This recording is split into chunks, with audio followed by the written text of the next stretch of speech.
Hello students, welcome to Telugu officer channel. ముందుగా అందరికీ దీపావళి శుభాకాంక్షలు. ఇవాళ మనం అక్టోబర్ 31వ తేదీకి సంబంధించిన కరెంట్ అఫైర్స్ చూద్దాం. ఇవాల్టి మన ఫస్ట్ ఆర్టికల్ చూడండి. మన భారతదేశం మన భద్రతకు అవసరమైనటువంటి రక్షణ ఉత్పత్తుల్లో స్వయం సమృద్ధిని సాధించింది. కేవలం తయారీలోనే కాదు, వాటిని ఎగుమతి చేసే స్థాయికి కూడా భారతదేశం చాలా వేగంగా అందుకుంది అన్నట్టుగా మన ప్రధాని చెప్తూ ఉన్నారు. అలాగే ఐక్యతా విగ్రహం గుజరాత్లో నర్మదా జిల్లాలో నర్మదా నదీ తీరంలో ఏర్పాటు చేసినటువంటి ఐక్యతా విగ్రహం లేదా స్టాచ్యూ ఆఫ్ యూనిటీ అంటాం, సర్దార్ వల్లభభాయ్ పటేల్ యొక్క విగ్రహం. మరి ఇవాళ ఏక్తా దివస్ సందర్భంగా ఐక్యతా దినోత్సవం అంటాం కదా, ప్రతి సంవత్సరం మనము సర్దార్ వల్లభభాయ్ పటేల్ యొక్క పుట్టినరోజైనటువంటి అక్టోబర్ 31వ తేదీని ఏక్తా దివస్గా జరుపుకుంటాం. మరి అక్కడ 284 కోట్ల విలువైనటువంటి వివిధ ప్రాజెక్టులకి ప్రారంభోత్సవాలు, శంకుస్థాపనలు మోదీ చేయటం జరిగింది. చూడండి, రాష్ట్రీయ ఏక్తా దివస్. మరి మనం చూస్తే మన భారతదేశాన్ని యునైట్ చేసినటువంటి వ్యక్తి, దాదాపు 560కి పైగా ప్రిన్స్లీ స్టేట్స్ని మన భారతదేశంలో ఇంటిగ్రేట్ చేసినటువంటి వ్యక్తి, father of modern civil services, అంతేకాకుండా ఐరన్ మ్యాన్ ఆఫ్ ఇండియా అయినటువంటి సర్దార్ వల్లభభాయ్ పటేల్ యొక్క పుట్టినరోజు కూడా ఇవాళ. మన నెక్స్ట్ ఆర్టికల్ చూడండి. ఇక్కడ ఏంటి అంటే, చైనా యొక్క ప్రభావం నేపాల్ మీద పెరగబోతుందా అన్నటువంటి నేపథ్యంలో అయితే చైనా కమ్యూనిస్ట్ పార్టీ యొక్క కేంద్ర కమిటీ అంతర్జాతీయ విభాగం ఏదైతే ఉంటుందో అది నేపాల్లోని కాఠ్మండ్లో ఒక సమావేశాన్ని ఏర్పాటు చేసిందనమాట. దేని గురించి అంటే, చైనా ఆధునికీకరణ వల్ల ఎలాంటి అవకాశాలు అన్నటువంటి వస్తాయి, ఆ అవకాశాలని పెంపొందించుకోవటం, అలాగే హిమాలయన్ స్టేట్స్ ఏవైతే ఉంటాయో అంటే హిమాలయన్ కంట్రీస్ ఏవైతే ఉంటాయో ఆ కంట్రీస్ మధ్య సహకారం పెంపొందించుకోవటం గురించినటువంటి మీటింగ్ అనమాట. మరి నేపాల్ పార్లమెంట్లో సీట్లు సాధించిన ప్రతి పార్టీ నుంచి 15 మంది నాయకుల్ని ఈ సమావేశానికి ఆహ్వానించారు. మరి నేపాల్ పార్లమెంట్లో ఎగువ సభలో 14 రాజకీయ పార్టీలకు సీట్లున్నాయి. ఆ పార్టీలన్నింటి ప్రతినిధుల్ని కూడా ఇక్కడికి ఆహ్వానించటం జరిగింది. అయితే ఇక్కడ గమనించాలి, ఇప్పుడు సిపిసి నేపాల్ ప్రభుత్వ అనుమతి తీసుకోకుండా నేరుగా అక్కడి రాజకీయ పార్టీలతో ఇలా సమావేశం జరుపుతూ ఉంది. మరి ఈ నేపథ్యంలో మనం గమనించాలి, ఇప్పుడు చైనా బెల్ట్ అండ్ రోడ్ ఇనిషియేటివ్ని తీసుకొచ్చింది. అందులో నేపాల్ ఇంకా పూర్తిగా భాగస్వామ్యం కూడా లేదు. కానీ అంటే భాగస్వాములైనా కూడా చైనా పెట్టినటువంటి షరతుల్ని ఇంకా ఆమోదించలేదు. ఎందుకంటే అంగీకరిస్తే మేమెక్కడ డెట్ ట్రాప్లో ఇరుక్కుంటామో అన్నట్టుగా నేపాల్ ఆలోచిస్తూ ఉందన్నమాట. మరి నేపాల్లో ఉన్నటువంటి కమ్యూనిస్ట్ పార్టీలు ఇప్పుడు అధికారంలో భాగస్వాములు అయినప్పటి నుంచి చైనాకు దగ్గర అవుతూ వస్తూ ఉన్నాయి. ఫర్ ఎగ్జాంపుల్ 2015లో నేపాల్ ప్రజాస్వామ్య గణతంత్ర సమాఖ్య రాజ్యాంగాన్ని ఆమోదించడం జరిగింది. అందులో నేపాల్ కమ్యూనిస్ట్ పార్టీ ప్రధాన పాత్ర పోషించింది. కేపీ శర్మా ఓలీ నాయకత్వంలో నేపాల్లో కమ్యూనిస్టులు ఇప్పుడు అధికార పగ్గాలు చేపట్టినప్పటి నుంచి చైనా కమ్యూనిస్ట్ పార్టీతో సంబంధాలు బలపడుతూ వచ్చాయి. అయితే చైనా యొక్క ప్రాబల్యం నేపాల్లో పెరిగింది అంటే మన భారతదేశానికి ముప్పు అని చెప్పుకోవచ్చు, ఎందుకంటే ఓపెన్ బార్డర్ ఉంది. అంతేకాదు, ఇప్పుడు నేపాల్లో ఎలాంటి డిజాస్టర్ వచ్చినా కూడా మన భారతదేశం సహాయ సహకారాలు అందిస్తోంది. నేపాలీ విద్యార్థులకు ఇక్కడ ఉపకార వేతనాలు అందిస్తోంది. నేపాల్కి సంబంధించిన ఎంతోమంది ఇక్కడ ఎంప్లాయ్మెంట్ ఆపర్చునిటీస్ కోసం వస్తూ ఉన్నారు. అక్కడ వరదలు వచ్చినా లేదా తుఫాన్లు వచ్చినా ఏమొచ్చినా కూడా మన భారతదేశం సహాయ సహకారాలు అందిస్తోంది. మరి ఇలాంటి నేపథ్యంలో ఇటు భాషాపరంగా, మతాపరంగా, సాంస్కృతికంగా, ఆర్థికంగా అన్నింటితో నేపాల్కి మనకి చాలా మంచి సంబంధాలు ఉన్నాయి. మరి ఇప్పుడు వాటిని అధిగమించి చైనా ఈ బంధాలను పెంచుకోవటం సాధ్యపడదు. కానీ పార్టీ పరంగా, రాజకీయంగా, దౌత్యపరంగా నేపాల్లో పట్టు పెంచుకోవాలి అన్నట్టుగా చైనా ఆలోచిస్తోంది. అదే చైనా యొక్క వ్యూహం అన్నట్టుగా ఈ ఆర్టికల్.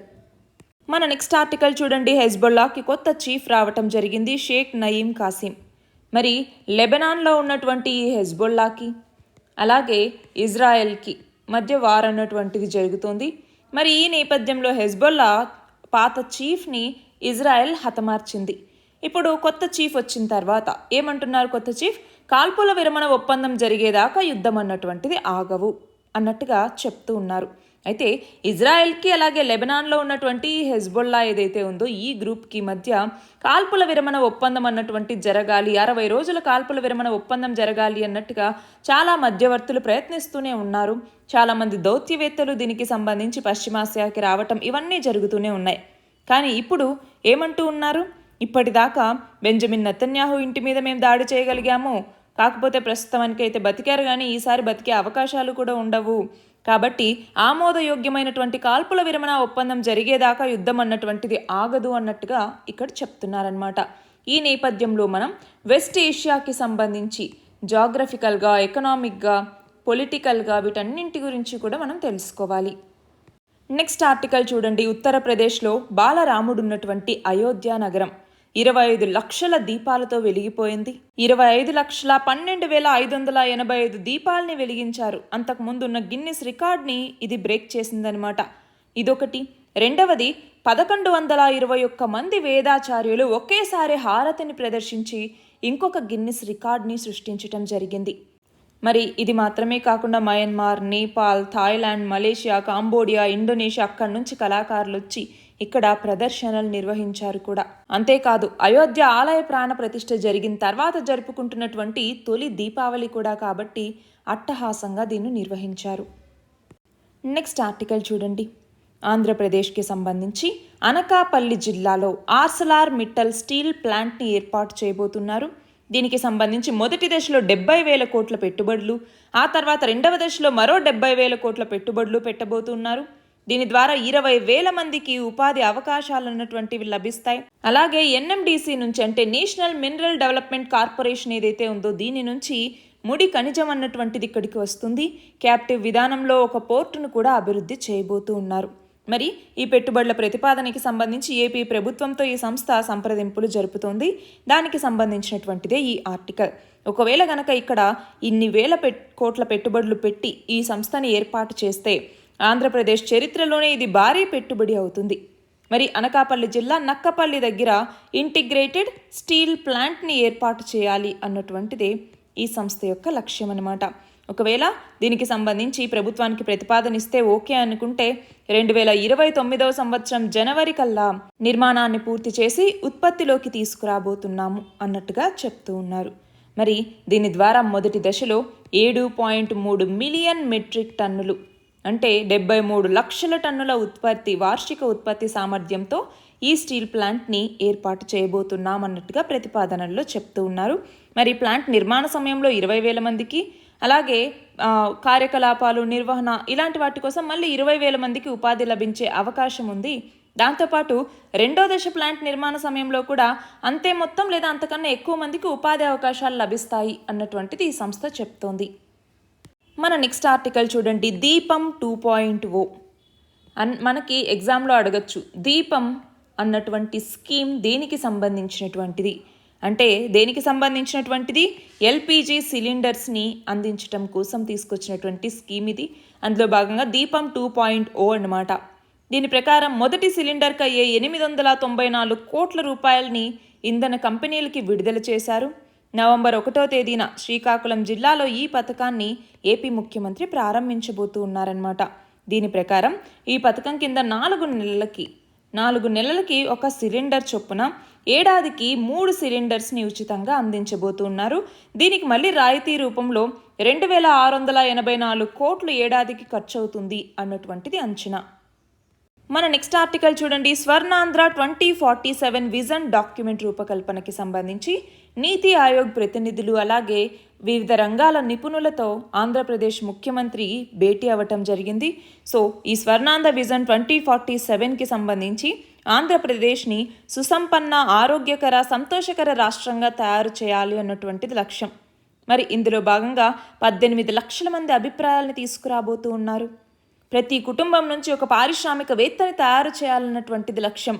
అంతేకాదు, ఆయుర్వేద కేంద్రాలుగా అరకుని, తిరుపతిని, గ్రోత్ హబ్లుగా అమరావతి, తిరుపతి, విశాఖపట్నం, కర్నూలు, కాకినాడ, నెల్లూరు ఇలాంటి వాటిని ఏర్పాటు చేయటం, అలాగే 3 తీర ప్రాంత ఆర్థిక మండళ్లలో 25 పారిశ్రామిక జోన్ల ఏర్పాటు, వీటన్నింటి గురించి కూడా చర్చించడం జరిగింది. అంతేకాదు, వివిధ విషయాల మీద వాళ్ళ సలహాలు తీసుకున్నారు. ఫర్ ఎగ్జాంపుల్, నాణ్యమైన విద్యను అందించడం, ఉపాధి అవకాశాలు, రైతుల ఆదాయం పెంచడం, ఆరోగ్య రంగాన్ని మెరుగుపరచడం, జీరో స్కూల్ డ్రాప్అవుట్స్, వీటన్నింటి గురించి కూడా వీళ్ళ దగ్గర నుంచి సలహాలు తీసుకున్నాం. త్వరలోనే స్వర్ణాంధ్ర విజన్ 2047 డాక్యుమెంట్ని రూపకల్పన చేస్తాము అన్నట్టుగా ఈ ఆర్టికల్. మన నెక్స్ట్ ఆర్టికల్ చూడండి. చైనా ఒక అంతరిక్ష కేంద్రాన్ని నిర్మిస్తూ ఉంది.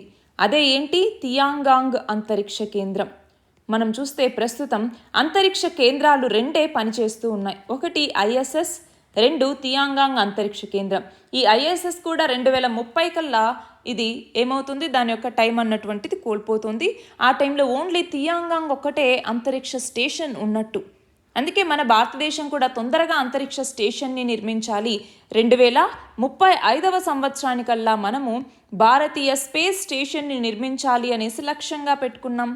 మరి ఏ సంవత్సరానికల్లా మూన్ మీద మన భారత వ్యోమగామి అడుగు పెట్టాలి, కాలు మోపాలి అనేసి లక్ష్యంగా పెట్టుకున్నాం? దీని ఆన్సర్ కమెంట్ సెక్షన్లో చెప్పండి. మరి ఇక్కడ న్యూస్ చూడండి. చైనా అంతరిక్ష కేంద్రానికి 3 చైనా వ్యోమగాములు చేరుకున్నారన్నమాట. చైనాలో ఉన్నటువంటి జియుక్వాన్ నుంచి లాంగ్ మార్చ్ 2F అన్నటువంటి రాకెట్ ద్వారా 3 వ్యోమగాముల్ని కూడా అంతరిక్ష కేంద్రానికి చైనా పంపించింది. మరి షింజౌ 19 మిషన్తో నింగిలోకి వీళ్ళ 3ని పంపించింది. సో చైనా తరపున అంతరిక్షంలోకి వెళ్ళినటువంటి 3వ మహిళగా వాంగ్ హవోజే ఈమె నిలిచారనమాట. మరి ఇప్పుడు మనం చూస్తే ఈ 3 కూడా 6 నెలల పాటు తియాంగాంగ్ అంతరిక్షంలోనే ఉండి వివిధ ప్రయోగాలు అలాగే స్పేస్ వాక్ని కూడా నిర్వహిస్తారు. మరి ఏంటి స్పేస్ వాక్ అంటే? స్పేస్ వాక్ అంటే సింపుల్గా వాళ్ళు ఏదైతే స్పేస్ క్యాప్స్యూల్లో వెళ్తారో వాళ్ళు నివసించే ప్రదేశం, అది కాకుండా దానికి బయటికి వచ్చి చేసే ఏ యాక్టివిటీని అయినా కూడా మనం స్పేస్ వాక్ అనే పిలుస్తాము. ఫర్ ఎగ్జాంపుల్ బయట నడక కావచ్చు, సింపుల్గా నడక కావచ్చు, లేదు అనుకుంటే ఏదైతే స్పేస్ ఆర్బిటాల్ ఇవి ఉంటాయో దాని బయటకు వచ్చి వాటిని రిపేర్ చేసినా ఏ పని చేసినా కూడా దాన్ని స్పేస్ వాక్ అనే పిలుస్తాం.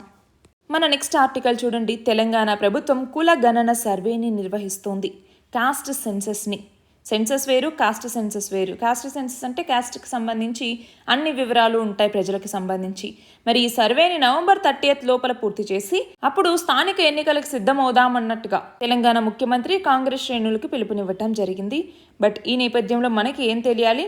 కాస్ట్ సెన్సస్ అంటే కుల గణనను చేపట్టడం ద్వారా ఉండేటటువంటి బెనిఫిట్స్ ఏమేమి ఉంటాయి అంటే, ఒకటి సోషల్ ఇన్ఈక్వాలిటీస్ ఏవైతే ఉంటాయో అంటే కాస్ట్ బేస్డ్ డిస్క్రిమినేషన్ ఏదైతే ఉందో దాన్ని తెలుసుకోవటానికి, అంటే డిసడ్వాంటేజ్డ్ గ్రూప్స్ ఎవరైతే ఉన్నారో వాళ్ళని ఐడెంటిఫై చేసి వాళ్ళని పాలసీ మేకింగ్లో ముందుకు తీసుకురావడానికి ఉపయోగపడుతుంది.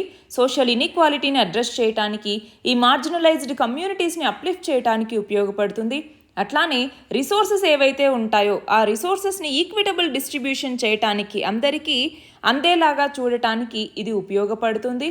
ఇది మాత్రమే కాదు, ఏదైనా మనము పాలసీస్ తీసుకురావాలి అనుకున్నాం అనుకోండి, affirmative action policies, for example reservations కావచ్చు, లేదు సోషల్ జస్టిస్ని ప్రమోట్ చేసేలాగా ఏమైనా ఇనిషియేటివ్స్ తీసుకొచ్చినా అట్లాంటి వాటిలో పాపులేషన్కి సంబంధించి ప్రాపర్ డేటా లేదనుకోండి, అప్పుడు ఆ పాలసీస్ యొక్క ఎఫెక్టివ్నెస్ ఎలా ఉంది, ఇంపాక్ట్ ఎలా ఉందని తెలుసుకోవటానికి కష్టతరం అవుతుంది. మరి ఆ నేపథ్యంలోనే పాలసీస్ యొక్క అవుట్కమ్స్ మరియు ఇంప్లిమెంటేషన్ని మానిటర్ చేసుకోవటానికి కాస్ట్ సెన్సస్ ఉపయోగపడుతుంది. అంతేకాకుండా ఏవైనా ఇన్ఫార్మ్డ్ డెసిషన్స్ తీసుకోవాలి అన్నా, అంటే ఫర్ ఎగ్జాంపుల్ ఒక పాలసీ తీసుకొచ్చారు, దాంట్లో ఏదైనా మాడిఫికేషన్ తీసుకురావాలి లేదా ఆ పాలసీని కంటిన్యూ చేయాలనేసి డెసిషన్స్ తీసుకోవాలన్నా ఆ పాలసీ మేకర్స్కి కాస్ట్ సెన్సస్ అన్నటువంటిది ఉపయోగపడుతుంది. సో మన భారత రాజ్యాంగంలో ఆర్టికల్ 340 అన్నటువంటిది ఏం చెప్తుంది? సోషల్లీ ఎకనామికల్లీ బ్యాక్వర్డ్ క్లాసెస్ యొక్క కండిషన్స్ని ఇన్వెస్టిగేట్ చేయడానికి ఒక కమిషన్ని అపాయింట్ చేయొచ్చు అన్నట్టుగా చెప్తుంది. అంతేకాదు గవర్నమెంట్స్ ఏమైనా స్టెప్స్ తీసుకోవాలి అంటే దానికి సంబంధించి రికమెండేషన్స్ కూడా ఇవ్వచ్చు అన్నట్టుగా తెలుపుతుందన్నమాట. నెక్స్ట్ చూడండి. U23 అండర్ 23 వరల్డ్ రెజ్లింగ్ ఏదైతే అల్బేనియాలో జరిగిందో ఇందులో చిరాగ్ చిక్కరా గోల్డ్ మెడల్ని గెలుచుకోవటం జరిగింది. మరి ఇతను కిర్గిస్తాన్కి సంబంధించినటువంటి అబ్ది మాలిక్ కరచోవ్ అన్నటువంటి వ్యక్తిని ఓడించారనమాట. నెక్స్ట్ చూడండి. సీనియర్ IAS ఆఫీసర్ అయినటువంటి విపిన్ కుమార్, ఈయన ఎయిర్పోర్ట్స్ అథారిటీ ఆఫ్ ఇండియాకి చైర్మన్గా బాధ్యతలు తీసుకోవటం జరిగింది. అంతేకాదు department of school education and లిటరసీకి ఈయన అడిషనల్ సెక్రటరీగా కూడా ఉన్నారు. నెక్స్ట్ చూడండి. Union minister of state for science and technology మరియు ఎర్త్ సైన్సెస్ ఎవరు? డాక్టర్ జితేంద్ర సింగ్. ఈయన ఇండియాకి సంబంధించి ఫస్ట్ బయో మ్యానుఫ్యాక్చరింగ్ ఇన్స్టిట్యూట్ అయినటువంటి BRIC national agri food bio manufacturing institute అన్నటువంటి ఈ కాంప్లెక్స్ని ఇనాగ్రేట్ చేయటం జరిగింది. దీని ద్వారా అడ్వాన్స్డ్ బయోటెక్నాలజీ ద్వారా మన భారత అగ్రి ఫుడ్ సెక్టార్లో చేంజెస్ తీసుకురావాలి అన్నటువంటిదే లక్ష్యం. నెక్స్ట్ చూడండి. దీపక్ అగర్వాల్, ఈయన నాఫెడ్కి అంటే national agricultural cooperative marketing federation of India లిమిటెడ్కి మేనేజింగ్ డైరెక్టర్గా అపాయింట్ చేయబడ్డారు. నాఫెడ్ అన్నటువంటిది 1958లో ఇది ఎస్టాబ్లిష్ అయింది. అగ్రికల్చరల్ సెక్టార్లో క్రూషియల్ రోల్ని ఇది ప్లే చేస్తుందన్నమాట. నెక్స్ట్ చూడండి, అంతర్జాతీయ క్రికెట్ మండలికి నూతన చైర్మన్గా ఎవరు ఏకగ్రీవంగా ఎన్నికయ్యారు అంటే జై షా. 2024 సెప్టెంబర్ 3 నుంచి 5 వరకు ఈజిప్ట్లో జరిగినటువంటి మొదటి ఈజిప్ట్ ఇంటర్నేషనల్ ఎయిర్ షోలో పాల్గొన్నటువంటి భారత వైమానిక దళ హెలికాప్టర్ ప్రదర్శన బృందం ఏది అంటే సారంగ్ హెలికాప్టర్ బృందం అన్నటువంటిది. మరి C-17 గ్లోబల్ మాస్టర్ విమానం ద్వారా ప్రదర్శనలో పాల్గొన్నటువంటి 5 హెలికాప్టర్లని ఈజిప్ట్ దేశానికి తరలించారన్నమాట. మరి ఈజిప్ట్లో ఉన్నటువంటి ఎల్ దబాలో ఉన్నటువంటి అల్ అలమిన్ అంతర్జాతీయ విమానాశ్రయంలో ఈ షో ఉన్నటువంటిది నిర్వహించారు. నెక్స్ట్ చూడండి, US India strategic partnership forum 2024 రీసెంట్గా 2 రోజుల పాటు జరిగింది. అందులో 3వ India US defence acceleration ecosystem లేదా ఇండస్ ఎక్స్ అన్నటువంటి సదస్సుని ఎక్కడ నిర్వహించారు అంటే కాలిఫోర్నియాలో ఉన్నటువంటి స్టాన్ఫోర్డ్ యూనివర్సిటీలో. ఇవి ఇవాల్టి important articles. All the very best and thank you very much.